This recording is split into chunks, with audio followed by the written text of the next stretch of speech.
ಆದಿಗುರು ಶ್ರೀ ಶಂಕರಾಚಾರ್ಯರ ಜನ್ಮದಿನವನ್ನು ತತ್ವಜ್ಞಾನಿ ದಿವಸ ಎಂದು ನಾವು ಆಚರಿಸ್ತೀವಿ.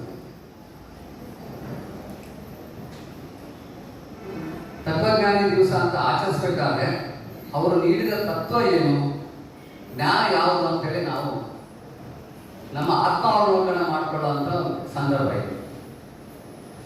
ಸಹಜವಾಗಿ ಜನ್ಮದಿನ ದಿನ ಅಂತಂದ್ರೆ ನಾವು ಸಹಜವಾಗಿ ಆಚರಿಸೋ ರೀತಿ ಬೇರೆ ಇರುತ್ತೆ.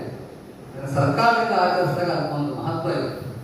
ಯಾವುದೇ ಹಿನ್ನೆಲೆಯಲ್ಲಿ ತತ್ವಜ್ಞಾನಿ ದಿವಸ ಅಂತ ಆಚರಿಸಿದ್ದಾರೆ, ಅದು ನಮಗೆ ಯಾವ ರೀತಿ ಪ್ರಸ್ತುತ ಆಗುತ್ತೆ ಎಂಬುದು ಈ ದಿನಾಚರಣೆಯ ಹಿಂದಿನ ಉದ್ದೇಶವನ್ನು ಅರ್ಥಾಗ ಮಾತ್ರ ನಾವಿವತ್ತು ಇಲ್ಲಿ ಸೇರಿದ್ದಕ್ಕೂ ಆಚರಣೆ ಮಾಡಿದ್ದಕ್ಕೂ ಒಂದು ಅರ್ಥ ಬರುತ್ತೆ.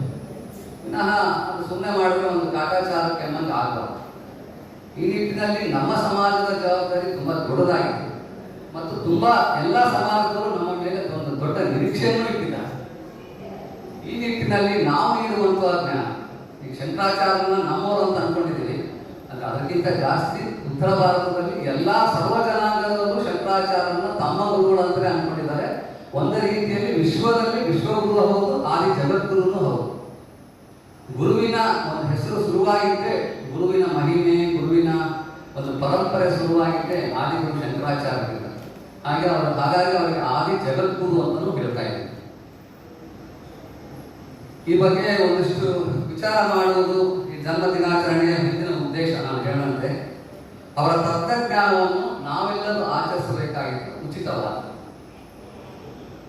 ಪೂಜೆ ಪುನಸ್ಕಾರ, ಶ್ರೀ ಶಂಕರಾಚಾರ್ಯರು ರಚಿಸಿದ ಗ್ರಂಥ, ಸ್ತೋತ್ರ, ಶ್ಲೋಕ, ಭಾಷ್ಯ ಸುಮಾರಿದೆ. ಉಪನಿಷತ್ತಿಗೆ ಭಾಷ್ಯಗಳನ್ನು ಬರೆದಿದ್ದಾರೆ, ಭಜಗೌರಿಗಳನ್ನು ರಚಿಸಿದ್ದಾರೆ. ಇವೆಲ್ಲವೂ ಒಂದು ಭಾಗ, ಅದು ಅತಿ ಮಹತ್ವದ್ದು. ಹಾಗೂ ಅವರು ಬಾಳಿದ ರೀತಿ, ಯಾವ ರೀತಿ ಅವರು ಬಾಳೋದು, ಕೇವಲ 32 ವರ್ಷ